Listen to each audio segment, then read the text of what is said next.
Sir 23 నెలల కాంగ్రెస్ ప్రభుత్వ పాలన ఏ విధంగా ఉంది అంటే ఏం చెప్తారు? 23 నెలల కాంగ్రెస్ ప్రభుత్వ పాలన ప్రజలకు ఆశ పెట్టి ఆకాశం మీదకి తీసుకుపోయి అక్కడి నుంచి సడన్ గా కిందికి వదిలేసినట్టు, దబుక్కను వదిలేసినట్టు ప్రజలకు మొత్తం నడుములు ఇరిగిపోయినట్టు ఉన్నది ఇప్పుడు కాంగ్రెస్ పాలన. మేము ఇచ్చినటువంటి 6 గ్యారెంటీలు ఏవైతే ఉన్నామో అవన్నీ నెరవేరుస్తూ వస్తున్నాము. మేము అధికారంలోకి వచ్చి 2 సంవత్సరాలు అంటే 23 నెలలే అవుతుంది. సో మాకు టైం ఇవ్వాలి కదా అని కాంగ్రెస్ నాయకులు అంటున్నారు. ఇదే బట్టి విక్రమార్క గారు, ఇదే రేవంత్ రెడ్డి గారు ఎలక్షన్లప్పుడు వాళ్ళు చెప్పింది, మేనిఫెస్టోలో చెప్పింది, మేము అధికారంలోకి వచ్చిన 100 రోజుల లోపల 6 గ్యారెంటీలు అమలు చేస్తాం. మేము అధికారంలోకి వచ్చిన మొట్టమొదటి కేబినెట్ మీటింగ్ లో 6 గ్యారెంటీలకు చట్టబద్ధత చేస్తాము అన్నారు. కేబినెట్ మీటింగే కాలేదు తల్లి ఇప్పటిదాకా. వాళ్ళు 100 రోజులు అన్నారు, 800 రోజులు అయిపోయింది ఇప్పటికీ. చట్టబద్ధత చేయలేదు, 6 గ్యారెంటీలు అమలు చేయలేదు. ఒకటే ఒక గ్యారెంటీ ఫ్రీ బస్సు అమలు చేస్తున్నారు సంపూర్ణంగా. ఏ గ్యారెంటీ కూడా సంపూర్ణంగా అమలు కాలేదు. కొన్ని అసలు మొత్తంకే మొదలు పెట్టలేదు, కొన్ని చేస్తామని కూడా ఇప్పుడు చెప్తలేరు. అంటే అర్హులైన ప్రతి ఒక్కరికి కూడా మేము డబుల్ బెడ్రూమ్ ఇల్లు ఇస్తున్నాము. కేసీఆర్ ప్రభుత్వంలో రేషన్ కార్డులు అనేవి లేవు, మేము సన్నబియ్యం ఇస్తున్నాం అని చెప్పుకుంటున్నాం. అమ్మ 6 గ్యారెంటీలలో ఉన్న ఇందిరమ్మ ఇల్లు ఇప్పుడు మీరు ఇక్కడనే ఉన్నారు షేక్పేట్ డివిజన్ లో, ఒక్కళ్ళకన్నా ఇందిరమ్మ ఇల్లు ఇచ్చారేమో అడగండి.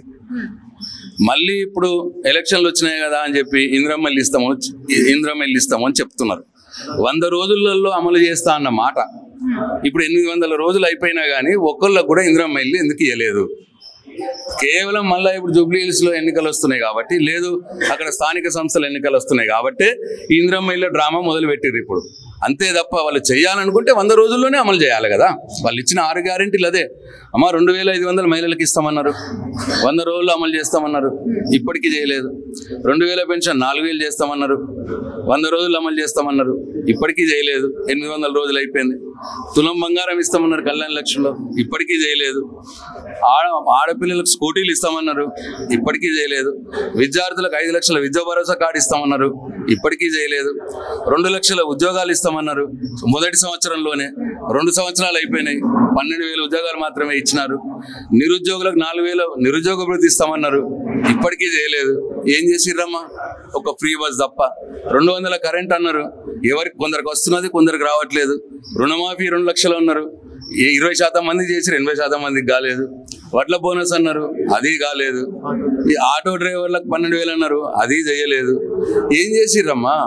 ఒక్కటంటే ఒకటి ఫ్రీ బస్సు చేసిర్రు, ఆ తప్ప ఇంకేం చేయలేదు. కాబట్టి వాళ్ళ ప్రజలు కోపంగా ఉన్నారు. రేవంత్ రెడ్డి పోలీసు వాళ్ళు లేకుండా షేక్పేట్ బస్తీలో వచ్చి మీటింగ్ పెట్టమని నేను ఛాలెంజ్ చేస్తున్నా. అని ఉంచుతారని ముఖం మీద ఆడవాళ్ళే, అక్కలు చెల్లెళ్ళే వచ్చి రేవంత్ రెడ్డి ముఖం మీద అని ఉంచుతారు. వితౌట్ పోలీస్ రమ్మనండి, షేక్పేట్ బస్సులో మీటింగ్ పెట్టమనండి. నేను ఛాలెంజ్ చేస్తున్నా. షేక్పేట్ డివిజన్ ఇన్ఛార్జ్గా, టీఆర్ఎస్ పార్టీ ఇన్ఛార్జ్గా నేను రేవంత్ రెడ్డి గారికి ఛాలెంజ్ చేస్తా ఉన్నా. పోలీసులు లేకుండా షేక్పేట్ డివిజన్లో, షేక్పేట్ బస్తీలో వచ్చి మీటింగ్ పెట్టమనండి. ఎన్నికల ప్రచారం ఆడవాళ్ళు ముఖం మీద ఉమ్మేయకపోతే నా పేరు ప్రశాంత్ రెడ్డి కాదు. సరే, ఇప్పుడు అధికారంలో మేము ఉన్నాం కాబట్టి ఖచ్చితంగా మేము గెలుస్తామనే ధీమాతో కాంగ్రెస్ ప్రభుత్వం ఉంది. సో మీ బీఆర్ఎస్ కార్యాచరణ ఏంటంటే ఏం చెప్తారు? మేము ప్రజల్ని నమ్ముకున్నాం. ప్రజలకి ఈ రేవంత్ రెడ్డి చేసిన మోసాల్ని ప్రజలకు విడమర్చి చెప్తాం, అర్థం చేపిస్తాం. ప్రజలను నమ్ముకున్నాం, ప్రజలు మాకు ఓట్లు ఇస్తారని మేము భావిస్తా ఉన్నాం.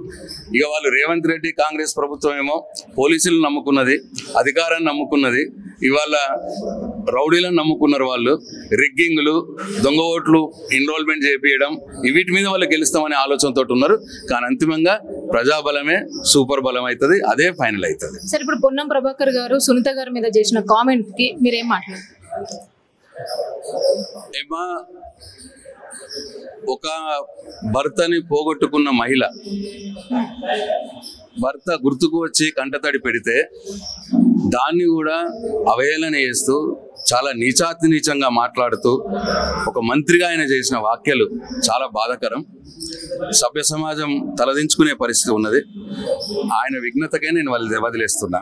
ఇటువంటి నీచపు మాటలు మాట్లాడినందుకు ఆయన విఘ్నతకే వదిలేస్తున్నా. సార్, కాంగ్రెస్ పార్టీలో కుమ్ములాటలపై మీ అభిప్రాయం ఏంటి? కొండా సురేఖ వర్సెస్ రేవంత్ రెడ్డి, కోమటిరెడ్డి వెంకటరెడ్డి, వీళ్ళ మీద మీ అభిప్రాయం ఏంటి? అమ్మాది కేసీఆర్ గారు ఎలక్షన్ మీటింగ్స్ లో చెప్పినాడు, 2 విషయాలు చెప్పినాడు. ఒకటి, ఆశకు పోతే గోసపడతారు అని చెప్పినాడు. ఇప్పుడు నేను ఇంతకుముందు చెప్పినట్టు ఆశకు పోయి ఇన్ని చెప్పిండు కదా రేవంత్ రెడ్డి, ఆశకు పోయి ఓట్లేసిర్రు, ఇప్పుడు పాపం గోసపడుతున్నారు. 2, కాంగ్రెస్ అంటేనే గ్రూపులు, తగాదాలు, దోపిడీ దొంగలు ఊర్ల మీద పడ్డట్టు పడతారు, పడి దోచుకుంటారు, ప్రజల్ని ఇబ్బంది పెడతారు అన్న మాట చెప్పిండు. ఇవాళ అదే పరిస్థితి జరుగుతూ ఉన్నది.